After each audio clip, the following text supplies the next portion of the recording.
There is another meditation that was known all over the world, in India, and by many tribes all over the world, from the Zulus to the Maori to the Aboriginals in Australia and the American Indians in America.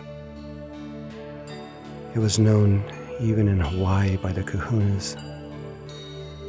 This meditation can be combined with the Merkabah meditation to deepen the experience and the direct experience of God.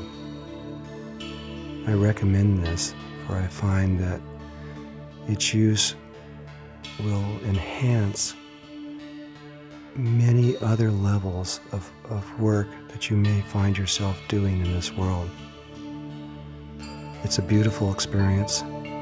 It's simple, and it takes you directly, perfectly and directly into the experience of God.